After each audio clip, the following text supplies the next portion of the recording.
back. WNST, Towson, Baltimore, and Baltimore Positive. We are positively into the winter months, and I am headed to California next week. We're heading for Super Bowl 50-something, and the one that we're not going to be playing in. All of our coverage brought to you by our friends at the Maryland Lottery. We're going to let ourselves play. We're going to be getting back out to the Crab Cake Tour very, very soon, and our next guest is exactly the type of people we're going to be having on the Crab Cake Tour. We take it back into the city here into the spring. Don, I went to this guy's theater a couple well, I say weeks ago, but it was about a month and a half ago. Tootsie was in town, and everybody knows that you love the theater more than I do, but I like the theater. I love going to a show, and we've had this guy on during the plague. Now that we're on the backside of it, it was good to get back down to the Hippodrome. Don, do the introductions here, because I know you guys are going to be talking all things theater.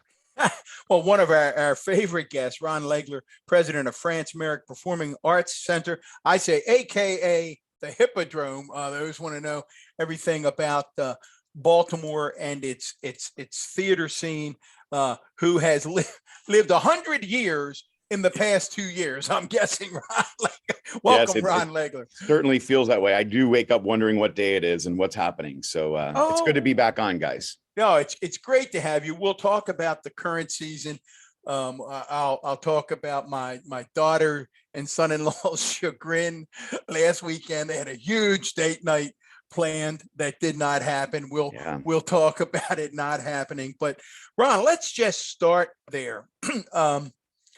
Broadway, local theater, the Hippodrome, picking up from March 13th, 2020. Describe that world to our listeners. Yeah, it was really tough because, we as an industry, we understand, we knew there was a huge worldwide problem. Governor Hogan had to put, he basically had an order that said you have to close, and it was like overnight. So, it was very difficult. We have hundreds of people, the union, laborers, stagehands, wardrobe, hair, musicians, every entertainer in the world. Like there was nothing touring. And we were completely shuttered. So it was difficult. I got to tell you, it was a lot of really tough phone calls to make. And as we saw things get better and they started opening capacities, we started talking about the road. The interesting thing, our industry, the Broadway industry, and the venue industry works under what's called the Broadway League. There's about 300 different, people, markets across the country that are part of this. So we started working together and figuring out how can we do this safely? How can we be a unified, industry? And how do we bring this stuff back to our venues? And we slowly started to do it. And it's been a bumpy road. It's inspiring and it's positive, but it's also kind of scary. And, no one knows, the answers are coming by the hour. And sometimes the answers are not correct, and sometimes they are. And we just keep following the science and the CDC and the guidance that we're given as an industry. We have a really incredible guy. His name is Joe Allen. He's a Harvard professor, and he's really known as the healthy building person of the country. And we worked with him on upgrades that we made at the Hippodrome. We're 107 years old or 8 years old by now. And we wanted to make some improvements on the HVAC system. So we pumped in more fresh air vents that would help change the air more often. There's something Martinotto-like right there, Don. Our friend, yeah, absolutely. Yeah. So, we moved to MERV 13s. We did everything to be touchless. We did everything we can. And now we know it's transmitted differently than it was. It's a lot of changes. So we're trying to keep up with it as fast as we can. What Don was talking about with the prom is we went through a great opening night, great Wednesday and Thursday. We saw there was a large number of cast members that had to be out, and there were swings and subs, which did an incredible job. There was one actor that played 5 roles on Thursday night, which is just absolutely, talk about a craft and being good at what you do. But then on Friday, we had to cancel the show for the rest of the week. So they had 9 actors that tested positive, and, we're all in masks and they're not. So that there was so much choreography and dancing and closeness in that show. And it was really sad for me because it was such an uplifting show. I mean, if you got to see it, you knew that it was something really special. And we're working right now. We postponed it, and we're working right now to bring it back in the spring so that the rest of our season ticket holders can enjoy the show. Ron, let me say Well, this. I was down. I moved from downtown, but we were living downtown, and Tootsie came through, and it showed up, and we were like, "Oh, we haven't been in a while." And we had done some concerts at Merriweather, and had been out a Mhm. little bit. I had avoided a couple of. I mean, I didn't go see like Guns N' Roses at Royal Farms because I didn't want to be close. I don't want to Yeah. be that close, right? No, it's And we bought tickets last minute. It was a cold night. We came over. It just felt great to be there, and the yeah. show was beautiful. I know we last time we got together, we were all arguing. What were we arguing? The Wizard of Oz show, right? oh yeah, don't get me. Wicked. Wicked. Don't We don't get started on Ron Wicked. picking on me again. Luckily, my I think my credibility as someone who loves musical theater is okay. I am still confused as to why Wicked doesn't work. I am absolutely committed to seeing it again Did you go to because it Tootsie? has to be me. Did you see Tootsie? I have not seen Tootsie. So Ron, Tootsie was great because like it was a great show. I love the movie. I love the. It was I did different than love the the movie, movie. Yeah. and it was so updated, and I thought it was really All clever. right, good. I'm And glad and to hear. I'm glad and to I hear. had we had a great experience. And the one thing we always say when we come is we should do this more often. Good. so Well, so that's a win. That's exactly I what would you say want us that to to say, right? everyone yeah. listening. And Get out, check out the Hippodrome, look at the current season, support theater because people like Ron Legler are working 24/7 to bring you the highest quality road productions of these shows possible. Ron, one of my questions as I looked at the season, and maybe I'm wrong on this, so I need you to educate me. Sure. I was struck that and you've got great shows. You said we had the prom, we got Dear Evan Hansen. I will be there. My wife will bring her whole box of tissue again. As I said, she famously said when she saw it in New York in intermission, I just need to go to a cry room for 20 minutes and then I'll be especially on that okay. one, man. Let me tell you, I'll be able to come back for the I don't second know day. anything about it other than I said to my wife, I want to see it. And because It's everyone yeah. loves it. And I said to my wife, I know we're going to cry because everybody's told me that, but I spectacular. definitely want to see. You're doing a Donna Summer thing too, right? Yeah, so that's coming up real soon. And, we're looking at it. And Donna Summer was actually part of the 18-19 season. Right. So it's not even the season ticket holders who are current. It's the 2 years ago season ticket holders. And I got to say, that's one of the things I learned to love about Baltimore is that they just don't give up. I mean, they've been a gracious audience. They've been patient. We've been holding on for 2 years. They've been waiting this is the fourth time Summer's been plotted into the last 2 Wow. years. So, everyone here has been gracious. They're kind to each other. They've been wearing their masks. They've been doing such a nice job. They're so gracious to the cast when they come with standing ovations. It's a great market for Broadway. It really is. And they love the Hippodrome. And it's been part of their structure for the last, 100 years. So, I'm just thankful. I really am thankful to our audiences. Donna Summer did my show once.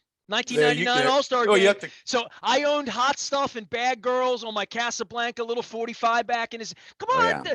Ron, I'm disco. Come on, everybody It's- There you knows. go. Well, I got a disco ball right in here. I'll hold it Yeah. up for you before the show's over. Well, when My the office. show comes to town, you will have to put that interview out there and say as you get ready to go to the Hippodrome. You and think I'm watch making that Donna up? Come on There now. you Come go. on now. Let's I gotta sing tell Hot you, Stuff. like, You want to sing it- Hot Stuff with me? It really is a concert with a Broadway show. So you learn a lot about her life that I did not know what she went through, right? But you're also in the middle of some of the best music you've heard and you know every word. Right. And people want to get up and like a concert, dance in the aisle. It's and it goes quick. It's a very quick show. I think it's a little over 90 minutes.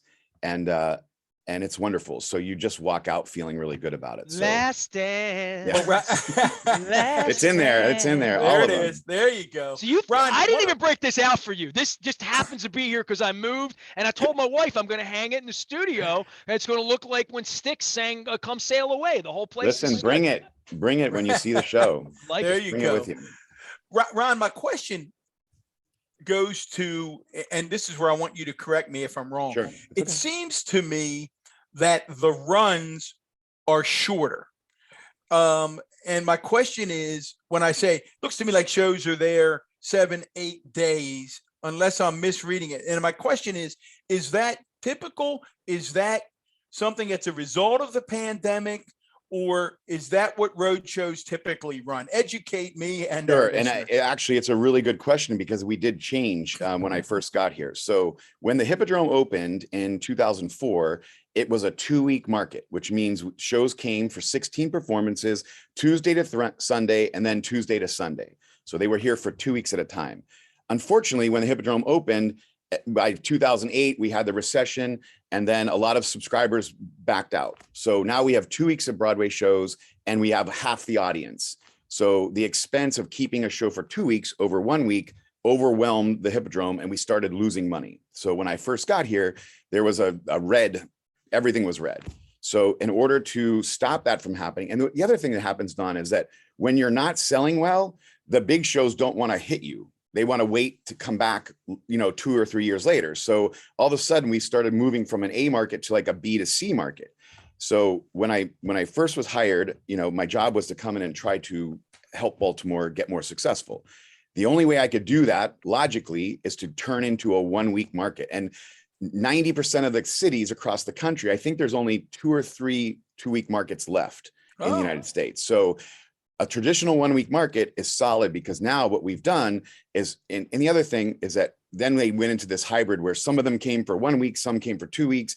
And if you didn't call first, then you got row R instead of row A. It was a mess. So I made a very unpopular decision with the subscribers to make it a traditional 1 week, and we got past it. But now we have 12,500 subscribers. We're one of the big, great, we can only sit 18,000 people a week. So to have 12,500 already seated, when the producer looks at Baltimore now, they're like, good, let's go. We're good to go. These guys are ready. That is the secret, right? The subscription's the secret to getting the show, right? It's a secret, absolute secret. And the most powerful thing for this last 2 years that I've learned, again, is that Baltimore doesn't give up. The subscribers, we lost 1% of 12,500 people. And as soon as we did lose them, we replaced them over the weekend. So I got to tell you, there were markets that lost 35, 40% of their audiences. And Baltimore was like, nope, we know when we get back to normal, the Hippodrome is what we want to do. So I have to tell you, kudos to the city and to everyone who loves the Hippodrome, because it made us get through it okay, right? Like, it's been tough, but knowing that they're ready as much as we are, made a very big difference. I'll reset it. Ron Legler's here. He's from the Hippodrome, but the president of France Merrick Performing Arts Center, and we'll get down. Donna Summer musical coming in a couple of weeks. Dear Evan Hansen, Pretty Woman, all of that. And for someone who has never been, that maybe listen to me because of sports, or because Don's good looking, maybe that's why they're here right now. That wouldn't be one of the reasons, but go ahead. It would be one of the reasons. I'm now out in the county, right? So for me, it's different than jumping in an Uber like we did. Literally, we jumped in an Uber at 6:30. We're like, we're going to the show. I got tickets. We're in the mood. That's how we tend to not buy ahead of time. We tend to be, what's the weather? What's the mood? What's the price? Where's the seat? Tonight's the night. And we'll do that with these shows. You get less opportunities, to your point, without a couple of weeks. Tell everybody out there that would say, well, Dear Evan Hansen, Linda cried up in New York. It's this incredible, traditional sort of Broadway type of thing. Maybe not like Donna Summer or something where it's more pop oriented, or the Frankie Valley or whatever. Just a real Broadway show. Tell everybody what they can expect for a night down at the Hippodrome if they've never been. I think part of our challenge, honestly, is to bring different types of shows. Like, you don't want the same things 8 times. You want to do something different. So part of what I try to do is try to see what I think matches with the community, the spirit of the community. That's why I thought the prom was such a good match. A few years ago, we did Kinky Boots. And I have to tell you, I got more emails from people saying, like, I went in thinking I was going to hate it, and it's like the best thing I've ever seen. You got to give them a chance. And I would say to the sports people, like, you might want to go see Ain't Too Proud. It's something you might recognize. The music's there, and then you get the spirit. Like, I always thought Jersey Boys was a great entry level to when the husband says, well, my wife likes it, but I don't really like it. Go see Jersey Boys, because I got to tell you, you will change your mind. And, I think what's happening with Broadway now is that they're really looking at the experience and the entertainment value of what they're offering. So, we were talking about Sondheim, Don, like Sondheim really wants you to think in a show, like it, and some people just want to go and not think. So I start people out doing the Jersey Boys and doing the Ain't Too Prouds, and then evolve on their own to get Hamilton. to the point where, yeah, I mean, they do. I mean, people are like, now I've got friends that, started out and now they're just as engaged as the wife or the husband. So they're, you lure them down and they keep going and they're like, this is something we want to do. And I think that's what's the most important part of what we do is like, right now in today's world, an escape is probably the nicest thing you could give somebody, just to step out of your own life for a while and go into the world of the theater. And again, I think, yeah. No, boy, that gets me excited. That's a wonderful phrase. I agree with that. It was an escape. Going to Tootsie that night was just a little, hey, let's hit door number 3 and go into the theater for a little while and get treated nice. And everybody was so, I want to say this. We had a little ticket snafu. People were cool. All the ushers clearly been there a while. Like, just it was a beautiful experience. I would just be honest with you. Yeah, I'm glad to hear that. Honestly, and that's what we are. We're an experience. So whether you have trouble parking or whether you have trouble inside the theater, it's all part of the overall experience that we offer. And, we work really hard with training and everything. And honestly, right now, I feel like we're running more of an airport. When you come in through security, you get a security check, you get a COVID check, you get, it's like, good Lord, just let the people come in the door, right? But we got to be careful. I mean, the last thing I want to do, and when people say, why are you guys so, I said, because I want to keep our people working. Right. I have thousands of people that have jobs here that I had to say, I'm sorry, there isn't any work for you and you're now laid off. It's it was such a hard thing for me to do. Well, the reality of having to shut a show down now because of COVID, the reality of what that feels like and where that is and the amount of work that goes into that, COVID's real. Yeah. So imagine, you think you're getting a full week pay and now you've got 3 days worth of pay instead of 7. So it's, it's really difficult. Really is. Back in middle of December, I think I had said this to Ron off the air. I was in New York with some friends and I had some friends who had never seen the Radio City Spectacular. So I said, oh my God, how can you never have seen that? Well, it's as corny as can be, but it's corny in all of its grandeur. The best perfect way, right? Perfect corny, Yeah.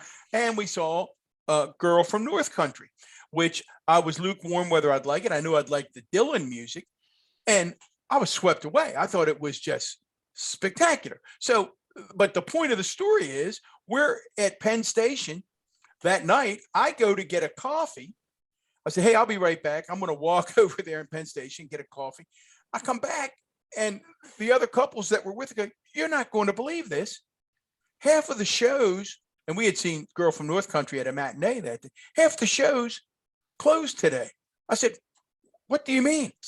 They said, I think we might have been one of the last shows for a while. And I thought, you jumped in that window right before Omicron started taking over. You really did. I was a little jealous. I have to tell you, I was a little bit like, wow, a day or two, literally a day or two. And so I felt very fortunate that, earlier in October, Ron, you talk about this experience in easing people into theater. Mm-hmm. We had gone up and weren't sure what shows would be available. And I had some friends that had seen Tina and they said, yeah, good. And I thought, I like Tina Turner. I don't know that I'm going to think it's, a terrific Broadway show, but yeah, let's go. Well, again, because of almost the way you're describing Donna Summer, I was transported into this world of Tina Turner. And I told people since then that the 10 or 12 minute finale is worth, if you didn't like any other part of the show, the 10 or 12 minute finale is worth the price of the ticket. I mean, these musical catalogs are spectacular. And you realize, I didn't realize how many songs of Donna Summer I knew, but every one of them, it's, or Tina Turner, incredible. So yeah, I mean, and listen, it's tough right now. We understand we have a guarantee on our tickets. So when you buy a ticket from our source, Ticketmaster or us directly, it's guaranteed. You're going to get a refund. You're going to get postponed. You're going to get the new show. So, that's part of the transparency that we've tried to offer is to make people feel comfortable. And honestly, if you called and said, I just don't feel comfortable coming to the theater right now. Okay, we'll work with you and we'll refund you or we'll get you into the next show. We understand. So we've been working with our subscribers and our individual ticket buyers. And honestly, Don, so technology has been a big part of what we're moving toward. So the Hippodrome now has an app. And when they say there's an app for that, for us, there really is, because we can text message you that there's a lot of traffic or there's a football game or there's something happening. Wow. Or, that the show's canceled or postponed, we can instantly communicate with you. Your tickets are inside the app, so you never forget them. Even if you think you don't have them, they're there inside that app.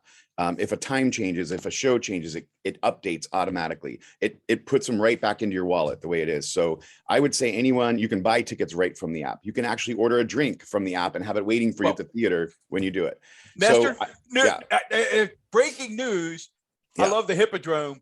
I did not know about this app. Yeah. It will be on my phone in about 15 minutes. Nestor's back with the disco ball. I got my disco ball out because Donna, I never have you on, Ron, and we haven't gotten together. We're gonna get a crab cake in real life. I'm doing a summer crab I'm cake. ready. Listen, I live next to Fadley's. We're here every day. There you go. We can walk over to Fadley's together.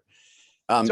It's exciting because we have a program called Lucky Seats. So part of what I want to do in a community, especially a community like Baltimore, is make sure that everyone's welcome, that there's an entry level price. So I've fought for the last 9 years to keep a $45 Broadway entry price, which is hard. Believe me, you see the prices of Broadway, they've gone up substantially. But we also do a thing called Lucky Seats, so that if there is an opportunity that we have availability, then we have a program that will choose lottery winners and they win a $35 ticket. And it's like the night before and you find out that you get to go, but you get to go, 2 people can go for $70 and it's a maximum of 2 tickets. So we do have programs to try to make sure that if it is a last minute date night, we can accommate that. And you're not going to spend $300 to come to the theater. So we really are trying everything we can to keep people engaged and to work with everyone's price point. Ron, I know you think of me as a sports guy, and Don's known me since I was a kid. And Don doesn't remember that I was in Bob Riggs's theater arts class, that we watched every Guys and Dolls and every movie there was, and I was in Pippin and West Side Story and like all that stuff. So I have a theater thing, and I've seen a lot of shows. I've maybe been to a Broadway show in my life maybe 60 times, right? Like between New York and that's a lot though. Yeah, I that's a lot. probably saw 25 shows at the Mechanic. I remember the first time I ever went to the Mechanic, I was a little boy, and this is true.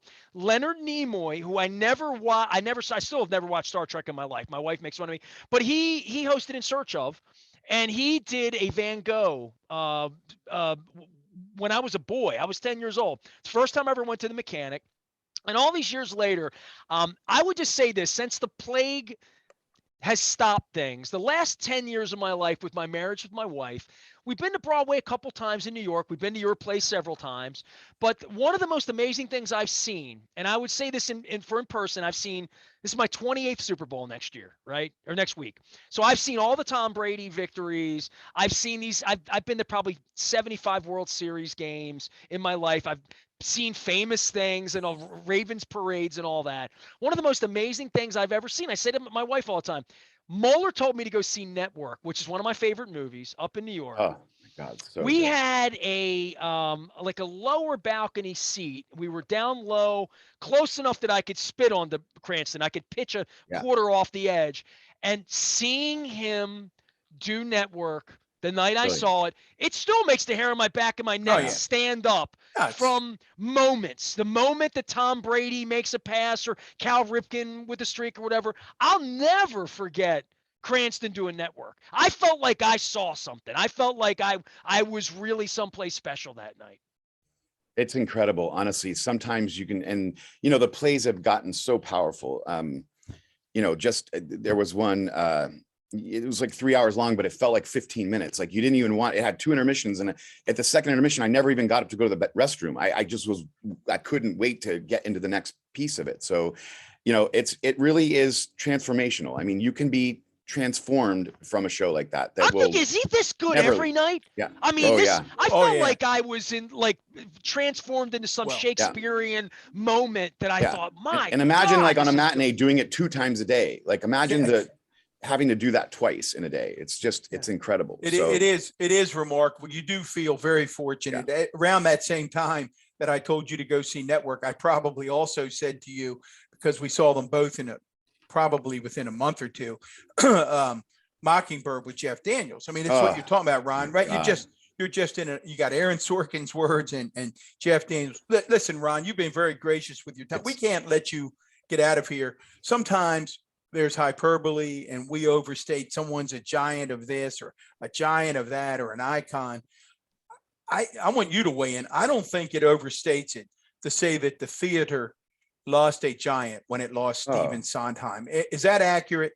You know, you have 4 decades of some of the most powerful lyric and song in musical theater history. And you think about it, you know, I was thinking about, because you told me, let's talk about Stephen. You know, there's 4 words that he wrote that I think will never be the most powerful things he ever wrote. And it's called Send in the Clowns. Think about that. Send in the clowns. Think about our world right now. And, you know, like when something just becomes a farce and it is, you know, that like, it's so powerful. And he just had simple, powerful meanings behind so many things that he did. And, you know, from the time he was in college, he worked on South Pacific, Rodgers and Hammerstein. He, at 24, wrote West Side Story. You know, it's such a tremendous loss, but what a wonderful life. Like to live doing what you do for so many decades, you know, that's what life is, right? Doing what you love, like Nestor, sports and seeing all these wonderful Super Bowls and, you know, that's what you love to do. And we should always do what we love. And yeah, Stephen Sondheim, I mean, it is a huge loss, but the mark that he left on so many other people, you're going to start seeing that mark through other creative people like Lin-Manuel and through other creators. I said, just geniuses. One of the things, and talk about this if you can, Ron, sure, as a theater person. I like Sondheim more than my wife. I have amongst my theater friends, it's interesting. We're almost there's a love-hate relationship with him. I mean, there really is. You kind of do have to be. Ron? Yeah. What is that about? You know, I touched on it a little bit earlier, is that, you know, so much of this stuff now, it's about pure entertainment.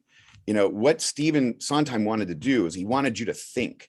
He wanted you to think through the show. You couldn't not pay attention, because if you didn't pay attention, you were now lost in his lyric and in the way that he did it. It's very sophisticated, the way he built shows, and he did it on purpose because he wanted you to follow and listen and stay along with it the whole way. He didn't want it to just be fluff and done that way. So, I mean, Sunday in the Park with George, you can't take your eye off, because if you do, you start to get lost in the lyric. You know, there's just so many examples of just how intelligent his work was. He was one of the most intelligent writers. Well, we talk about immigration and West Side Story, right? It's still, it's still, we watched it. My wife and I watched it a couple of weeks ago, and it was like, it still matters. You know, Nestor, I said to Ron, an example of Into the Woods, like people got up at intermission and left because they thought the show was done, and it was just the beginning half of it. But you know, when you don't understand it, but he got the biggest joy out of knowing that that's what he was doing and it was working. Well, so, isn't that a great example, Ron, of Sondheim? And maybe I'm wrong when I say this, but Into the Woods, which I just absolutely love. I've seen it too many times probably, which I don't know if that's possible, but it seems to me that there are 2 audiences. There are audiences who love the first act, and there are audiences who love the second act. Is that accurate? Totally accurate. And you know, it's unacceptable completely. Like, you know, it's just, there is definitely with him a love and hate. Like people love it, or they're like, I'd rather not do that. So I've been around both a lot, but I do appreciate the work so tremendously, and I don't think his work's going to go away anytime soon. Assassins, I mean, he's done, I mean, Company on Broadway is just incredibly killing it right now. You know, there's so many, he's made so many stars, and he's been involved in so many things personally, and the guidance and mentorship through a lot of other creators that, you know, we're now learning as people are starting to expose letters that he wrote and emails that he sent, encouragement that he gave. You know, Jonathan Larson, like I never knew this, but if you watch Tick Tick Boom, you know that Stephen Sondheim would go to his first readings.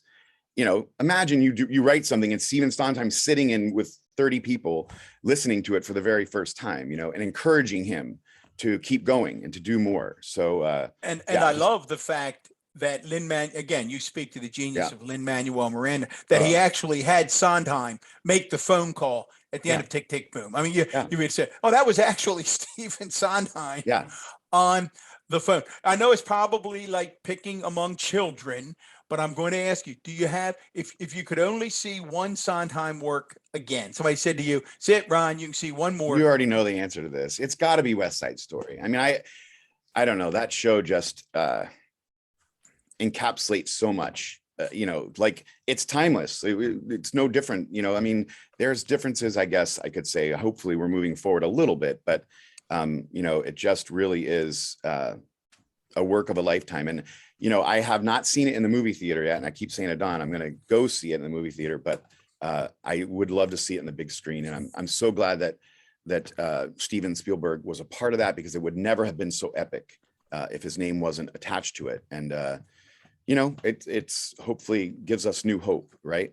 Well, I really want to talk to you after you've seen Nestor. The last thing, I know we have to run. Be curious of both of your takes. I did not realize, you start reading things when someone passes away, that Sondheim regretted and did not like I Feel Pretty. And when I told my wife, she goes, "Oh my God, it's one of my favorite songs as a little girl growing up.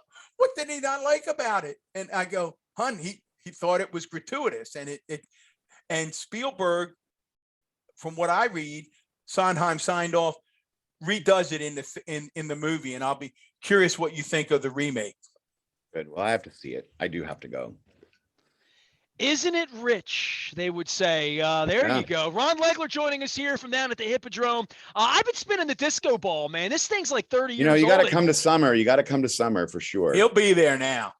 I'll have the last dance. There's no doubt about that. Don Moeller is here, former Baltimore County executive. We love these Baltimore positive conversations. We're going to get back out to having Maryland crab cakes, as we always do, with our friends at the Maryland Lottery, letting ourselves play in some wise conversations. I'm headed to the Super Bowl this week. I hope to see, one time in my life, anything as good as I saw with Bryan Cranston. And by the way, Hamilton coming to the Hippodrome too, correct? In October, that's right. Hamilton's going to be here for 4 weeks.